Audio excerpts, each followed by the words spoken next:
Nanti ini mungkin kita diskusi ya dok ya. Karena buat saya begini ini ada dua hal mas. Ada dua. Secara ide ini menarik. Ada pedagang, UMKM atau kita bersama. Mohon izin, Om Deddy sama Pak Indra dan teman-teman semua. Bismillahirrahmanirrahim. Assalamualaikum warahmatullahi wabarakatuh. Sedikit narsis. Oke, jujur saya merasa grogi banget di hadapan Bapak Ibu teman-teman semua di sini. Apalagi ada Om Deddy, terus ada Pak Indra dan masih banyak lagi yang lainnya. Biar saya nggak grogi, tepuk tangan yang rapi buat saya.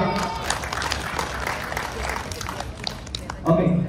Kalau kita tidak bisa menjadi yang terbaik, maka lebih baik kita menjadi yang berbeda. Karena kalau kita menjadi yang berbeda, pasti itu yang terbaik. Karena nggak ada saingannya. Dan ini saya mengutip dari buku Rise Above the Cloud karya Pak Indra, yang memang di sana itu ada kawanan, ceritanya itu kawanan sapi yang memang tidak ada daya tariknya. Kenapa? Karena semua sapi itu sama. Sampai kemudian ada sapi yang berwarna ungu, dan sapi ungu itu menjadi daya tarik sehingga orang-orang yang lalu-lalang di sana melihat kondisi seperti itu. Dan di sini saya ingin mengajak untuk orang-orang agar tergerak, agar terinspirasi untuk berani tampil beda. Nah, kalau saya lingkupnya lebih di konteksnya lebih spesifik lagi, maka di sini target audiens saya adalah, mohon maaf bukan remaja tapi dewasa untuk pengusaha UKM dan UMKM. Karena saya baru tahu ternyata barusan pas saya cek dulu remaja itu dari umur berapa sampai umur berapa. Ternyata yang lebih cocok itu adalah dewasa. Jadi dewasa, pengusaha UKM dan UMKM. Di mana saya ingin mengajak untuk mereka itu selalu melakukan hal yang berbeda. Meskipun ketika kita melakukan hal berbeda, hasilnya belum tentu oke. Nah, channel saya di sini adalah to inspire and motivate, dan belum ditambahkan lagi harusnya ada entertain. Terima kasih banyak kamu. Ya. Tujuannya adalah untuk berani tampil beda. Dan channel konsep saya di sini adalah saya ingin memperlihatkan before and after, yang biasanya before and after makeover itu terhadap penampilan. Saya di sini pengen mencoba untuk ini real case-nya, baru kepikiran di kelas ini, dan saya mau coba untuk implementasikan poinnya seperti itu. Dan di sini before and after-nya itu adalah makeover terhadap para pengusaha UKM gitu ya, dari asalnya dia seperti biasa ngelakuin hal seperti itu, yuk kita rubah produknya, kita rubah dikit, outfitnya kita rubah, gerobaknya kita rubah, untuk kita nantinya dimodalin sekian untuk ada perubahan tersebut. Lalu efeknya seperti apa? Tujuan akhirnya seperti itu. Dan konsepnya itu nanti lebih ke monolog, di mana dalam monolog itu dalam satu frame ada vlog juga, karena saya menjelaskan seperti ini. Lalu ada juga kondisi momen di mana saya vlog bertemu dengan pedagangnya itu, lalu interview, lalu ngasih challenging. Udah beres itu, lalu datang lagi, lalu saya masuk lagi ke dalam monolog saya. Saya mencoba untuk memberikan sebuah reasoning. Kenapa saya memberikan challenging seperti itu, ide seperti itu nanti juga akan dijelaskan. Oke, lalu di akhir adalah ada interview lagi, vlog, di mana yuk afternya apa setelah di makeover seperti itu. Dan videonya kira-kira kurang lebih seperti ini. Silakan videonya, Mas.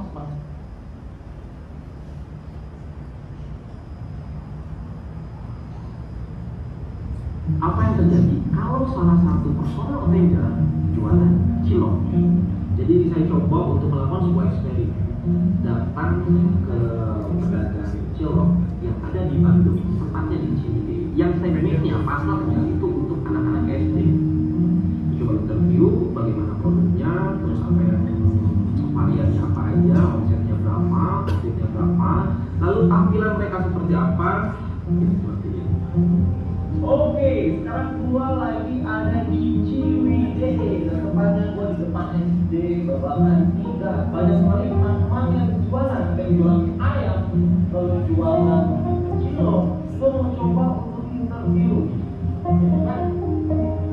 Udah jadi jual cilok udah berapa? Kira-kira biasanya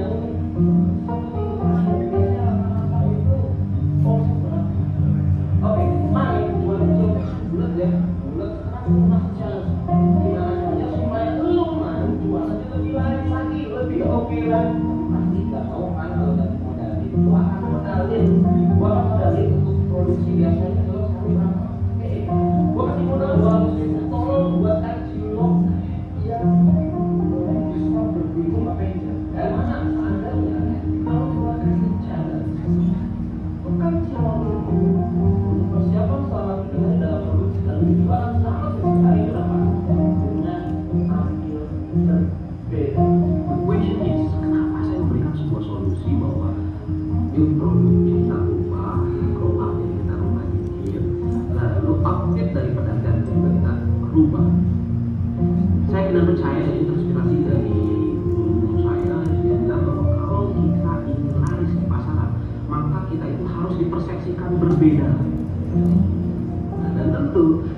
perbedaan itu harus ada value.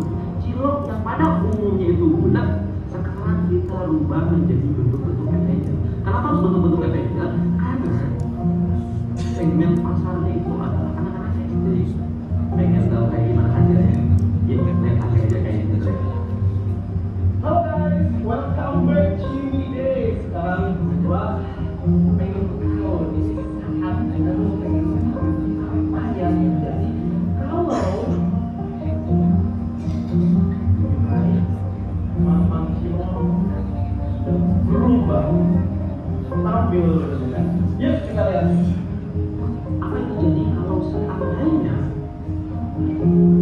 saya akan mencoba untuk makeover itu jual sate menu dengan Anda apa yang harus kita di komen di sini. Oke. Tim saya ngasih tahu pakai sarung nggak tahu dan sebagainya. Selama ini berarti saya ditipu untuk beli golden. Gini, nanti ini mungkin kita diskusi ya dok ya. Karena buat saya begini ini ada dua hal mas. Ada dua. Secara ide ini menarik. Ada pedagang UMKM atau cilok atau whatever it is. Secara ide dihampiri, diberikan modal, disuruh berubah, gerobaknya dirubah, semuanya dirubah, lalu dilihat. Nah, ini tuh sebenarnya ada pertanyaan yang saya mau tanya dari tadi. Contohnya kayak tadi yang targetnya anak SMA gitu. Saya belum tahu conversion to sales-nya apa atau memang sebagai content creator doang. Ataukah tadi targetnya anak SMA ini ada yang dijual barang ke mereka atau content creator ya, oke, berarti content creator. Kalau ini content creator doang atau ada end goals-nya untuk nyari duitnya? Sebetulnya ada end goals-nya. Kebetulan saya memang bergerak di bisnis pelatihan sama beauty care. Oke. Dan kebetulan beauty care ini mau mengarah ke franchise. Jadi di sini saya ingin memperlihatkan bahwa saya apa yang Anda bisa lakukan untuk Saya bisa promo lakukan. tentang perusahaan Anda. Oke, Yes. baik, oke. Nah, secara ide saya suka. Secara ide. Hanya saja saya agak sulit menilai. Karena ide ini harusnya diimplementasikan gitu. Karena kalau ide bagus, tapi kalau implementasi gini, konsep ini akan bagus ketika implementasinya bagus. Nah, yang saya nggak bisa lihat tadi adalah implementasi, jelas. Karena kalau tadi kan kalau kita lihat orang gila ngomong sama dinding ya, suka cilok kami gitu ya. Itu yang saya lihat gitu.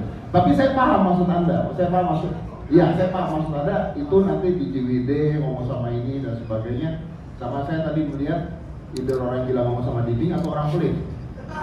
Ada mau merubah cilok jadi Avenger, bentuknya tuh susah banget pasti. Gerobak diganti, pakaian diganti, dimodalin 200.000. Agak sulit nih saya mikirin itu gimana kejadian. Tapi idenya bagus.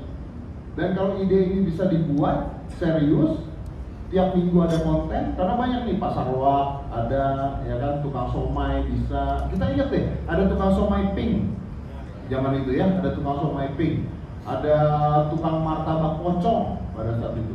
Nah kalau Anda bisa ngasih ide-ide itu lalu Anda makeover mereka, lalu dijadikan konten, ini menurut saya menarik. Jadi mungkin 30 detik ke depan tiba-tiba ada Avenger jualan cilok gitu, atau Avenger gambar cilok. Nah itu 30 detik catch on untuk orang nonton. Lalu Anda ngomong, lalu Anda lakukan. Ini kan eksperimen. Basicnya adalah this is by social experiment. Nah kalau ini bisa diimplementasikan, saya tertarik. Pertanyaan terbesar saya adalah apakah ini bisa diimplementasikan dengan baik dan benar? Nah itu yang belum bisa saya jawab gitu. Jadi kalau itu saya nggak bisa menilainya dari sekarang karena ini base-nya adalah implementasi. Tapi idenya menarik, gimana dong? Ya, thank you. Setuju Mas Jadi. Jadi ini catatan saya tadi adalah di istilah Mas Dedi tadi implementasi ya. Ada dua sebenarnya challenge-nya. Ada dua challenge-nya. Pertama adalah karena ini kan ada monolog campur vlogging ya. Terus ada before dan after. Berarti itu kan takes time. Nah, dari sisi waktu aja agak panjang untuk produksinya. Sementara mau tayang berapa? Seminggu sekali atau 2 minggu sekali? Nah itu kan yang jadi challenge. Kecuali punya tim yang lengkap, yang bagus, maka ini executable. Jadi aku mengikuti yang Mas Dedi tadi sampaikan. However, yang menarik itu adalah gini, orang tuh selalu suka before after, itu selalu suka orang. Makeover tuh selalu suka, jadi peluang untuk itu bisa menarik viewers tuh tinggi. Demikian juga orang selalu suka challenge, ya. Mr. Beast itu isinya cuma challenge saja, ya. Nah itu kan menarik. So setuju, idenya bagus, pikirin teknis eksekusinya. Aku aja tambahan satu aja usulanku, hooknya tadi. Hooknya tadi itu dibuat supaya lebih ngehook ya. Pertama tentu saja nggak mungkin dilakukan sekarang, tapi nanti baguslah hooknya itu nanti di lapangan. Ini ada tukang cilok. Gua pengen ngasih dia challenge 200.000 makeover semuanya sampai kemudian akhirnya laku dalam 2 minggu. Percaya nggak? Bisa nggak? Terus potong langsung ke endingnya. Ya. Nah ini 2 minggu ternyata hasilnya baru masuk. Nah jadi ngebangun curiosity-nya itu dapat. Ya, kalau aku dari aku itu aja sih, karena Mas Teddy udah cover semuanya. Thank you. Ya.